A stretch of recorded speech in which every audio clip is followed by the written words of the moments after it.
عزیزان محترم، جس سلسلے کا آغاز کیا ہے قصار الکلم کے حوالے سے، آج مزید کچھ نئے کلمات جس میں مولا نے اخلاقی بلندیوں کا تذکرہ فرماتے ہوئے کچھ ایسی صفات کا تذکرہ کیا ہے جو ضد ہے اخلاق کی، جو صفات ایک ایسے انسان کے لیے جو مکارم اخلاق کی بلندیوں کو چھونا چاہتا ہے کسی طور پر بھی زیبا نہیں۔ ان میں سے ایک صفت جو انتہائی مذموم صفت ہے، جو انتہائی بری صفت ہے، ایسی صفت جو کسی بھی طور پر قابل قبول نہیں ہے ایک ایسے شخص کے لیے جو معاشرے میں زندگی گزار رہا ہے اور لوگوں کے ساتھ اس کا میل جول ہے، اس کا رکھ رکھاؤ ہے، ہزار لوگوں سے ملتا ہے، وہ اگر اس کے اندر یہ صفت پائی جائے تو یہ صفت اس کے لیے ننگ و عار کا باعث ہے۔ اسی لیے میرے مولا نے کہا البخل عار، بخل وہ صفت ہے، کنجوسی وہ صفت ہے جو کہ عار ہے۔ بخل کا معنی، بخل بالکل دیکھیے اسراف کے مقابلے میں، اسراف کہتے ہیں اس مورد کو، اس موقع کو، اس جگہ کو جہاں پہ انسان کو ہاتھ روک کے رکھنا ہو اور وہ اپنے ہاتھ کو کھلا رکھے۔ وہ مقامات جہاں پہ پیسہ بالکل خرچ نہیں کرنا، وہاں پہ بے تکے طریقے سے، بےہودہ طریقے سے، بے پرواہ ہو کر جب پیسے کو خرچ کیا جائے اسے کہا جاتا ہے اسراف۔ اور اسراف کے مقابلے میں ہے بخل، جہاں پیسہ خرچ کرنا تھا وہاں انسان ہاتھ روک لے، غریبوں کی مدد کرنی تھی ہاتھ روک لیا،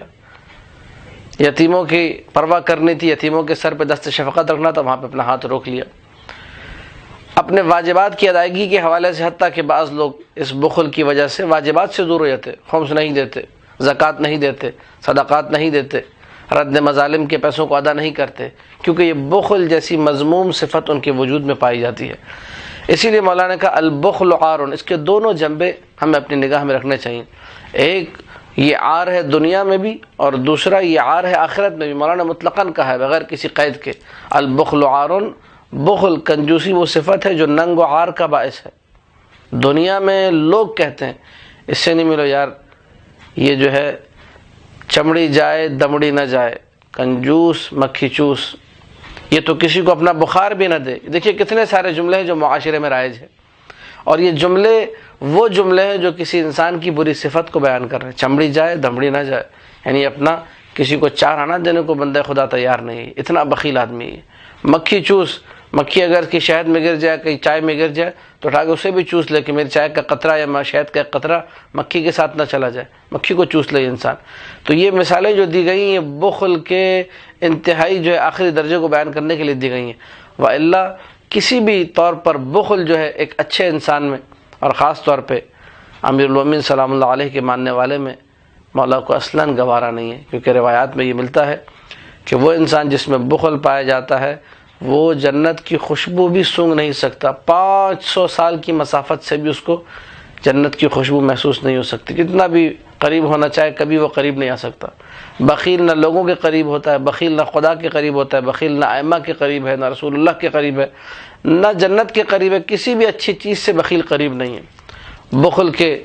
جو معیار ہیں ان میں بنیادی ترین جو چیزیں شریعت کے حوالے سے پابندی کے انسان اپنے آپ واجبات کی پابندی کا خیال رکھے، مالی حوالے سے جہاں پیسہ دینا ہے وہاں پہ اپنے ہاتھ کو نہ روکے، وہاں پہ جود اور سخا کا مظاہرہ کرے، سخاوت کا مظاہرہ کرے، اور جہاں پہ ہاتھ روکنا ہے بےہودہ بھی خرچ نہ کرے، اسراف بھی نہ کرے، وہاں روک لے۔ اپنی ذاتی زندگی کے حوالے سے قناعت سے اور انتہائی جو ہے جسے کہا جائے ہاتھ کو مناسب طریقے سے رکھے، ایسا نہ ہو کہ بہت زیادہ خرچ کر دے، ایسا نہ ہو کہ بہت کم کنجوسی کرے کہ گھر والے بھی اس پہ تو کرے کہ یہ اپنے گھر پر ہی خرچ نہیں کرتا، یہ بھی ایک بری صفت ہے، انشاءاللہ اس کا بھی پھر کبھی تذکرہ ہوگا۔ خلاصۃ الکلام امیر المومنین سلام اللہ علیہ نے یہ فرمایا البخل عار۔ دوسری صفت کی ذرا آگے بڑھتے ہیں، اور یہ ذہن نشین رکھیں کہ گفتگو بہت طویل ہوتی ہے، لیکن چونکہ کلپ جو لفظ ہے CLIP کلپ کا مقصد یہ ہے کہ ایک مختصر جو ہے دستاویز، تصویری دستاویز جس کے اندر کچھ باتوں کو بیان کیا جاتا ہے، تو اس لیے جو ہے بہت ساری باتیں بیان نہیں کی جاتی۔ جو چاہنے والے ہیں ان چیزوں کے، ان مطالب کو جو چاہتے ہیں پڑھیں، وہ مختلف شروحات کی طرف مراجعہ کریں۔ ہم لوگ مختصراً کسی بھی کلمے کی تشریح کر کے انشاءاللہ آگے بڑھیں گے۔ دوسرا کلمہ الجبن منقصۃ، ڈرپوکی، بزدلی انسان کے اندر ایک احساس کمی ہے، کمی کا باعث ہے۔ جو انسان ڈرپوک ہے اس کے اندر کچھ کمی ہے، کمی فضیلت کے مقابلے میں ہے منقصت، کمال کے مقابلے میں کمال اور نقصان۔ وہ انسان جس کے پاس شجاعت ہے، بہادری ہے، وہ کامل ہے۔ وہ انسان جس کے پاس ڈرپوکی اور بزدلی جیسی بری صفت پائی جاتی ہے، یہ انسان اپنی ذات میں کمی رکھتا ہے، یعنی یہ چلتا پھرتا جو ہے اس کے اندر ایک کمی کا عنصر پایا جاتا ہے، اور اس کمی کو دور کرنے کا واحد ذریعہ یہ ہے کہ اپنی ڈرپوکی، اپنی بزدلی کو دور کرے۔ جو انسان ڈرپوک ہو، جو انسان بزدل ہو، وہ مختلف مواقع پر بہت ساری اچھی صفات سے دور رہ جاتا ہے، کیونکہ بہت سارے مقامات ایسے ہیں جہاں پر بہادری کی ضرورت ہے، جہاں پر جرأت کی ضرورت ہے۔ ایک بارز ترین اور ظاہر ترین اور بہترین مثال مقام جہاد ہے۔ جہاد کے لیے بڑا دل ہونا چاہیے، جہاد کے لیے انسان کو شجاع ہونا چاہیے، جہاد کے لیے انسان کو ایسا ہونا چاہیے کہ جب چاہے میدان میں روانہ ہو جائے۔ اسی لیے مولا متقیان کی جو صفات ہے اس میں ہمیں یہ صفت نظر آتی ہے کہ کس طریقے سے میدان میں بڑھ چڑھ کے حملہ کرتے تھے، کبھی کسی کو پیٹھ نہیں دکھائی، کرار غیر فرار، قاتل ابطال عرب، قتال العرب، یہاں تک کہا گیا کہ جتنا امیر المومنین نے دشمن اسلام کو تہ تیغ کیا ہے کسی نے نہیں کیا۔ لولا سیف علی لما استقام الاسلام، اگر امیر المومنین کی تلوار نہ ہوتی تو اسلام پابرجا نہ ہوتا۔ بالمقابل وہ لوگ جو تاریخ میں جن کا تذکرہ ملتا ہے، جو جنگوں میں بھاگے تھے، جنہوں نے رسول اللہ کو چھوڑ دیا، امیر المومنین سلام اللہ علیہ کو چھوڑ دیا، اسلام کو چھوڑ دیا، خدا کو چھوڑ دیا، ان لوگوں کو کبھی بھی اچھے نام سے یاد نہیں کیا جاتا، ہمیشہ برے طریقے سے یاد کیا جاتا، کیونکہ ان میں ایک کمی تھی، اور وہ یہ کہ مرد ہونے کے باوجود یہ لوگ مردانگی اپنے وجود میں نہیں رکھتے تھے۔ تو یہ جبن، بزدلی اور ڈرپوکی وہ چیز ہے جو انسان کو اگر اس کے خاندان پر، اس کی عزت پر، اس کے آبرو پر، اس کے دین پہ حملہ ہو، بزدلی اس کو آگے بڑھنے سے روک دیتی ہے۔ تو یہ کمی ہے، یہ وہ کمی ہے جو انسان کو بلند مقاصد عالیہ سے روک دیتی ہے۔ اس لیے مولانا نے فرمایا کہ بزدلی کبھی نہیں ہونی چاہیے۔ ایک جملہ اور اسی پہ اس گفتگو کو تمام کریں گے۔ وہ لوگ جو بزدل تھے،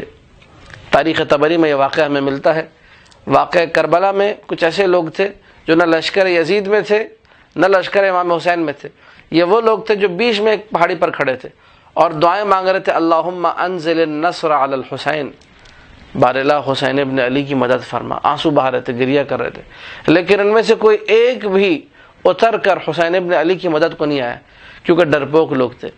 اپنی دنیاوی مفادات کو مد نظر رکھتے ہوئے اپنی جان جو ہے خطروں میں ڈال نہیں سکتے تھے۔ یہ وہ کمی تھی جس نے ان کو ہمیشہ کے لیے ناکام و نامراد بنا دیا۔ اس سے بڑھ کر انسان کے لیے گھاٹے کا سودا نہیں ہے کہ ڈرپوکی کی وجہ سے خیر ابدی سے محروم رہ جائے، حسین ابن علی سلام اللہ علیہ کی نصرت سے محروم رہ جائے۔ وآخر دعوانا ان الحمد للہ رب العالمین۔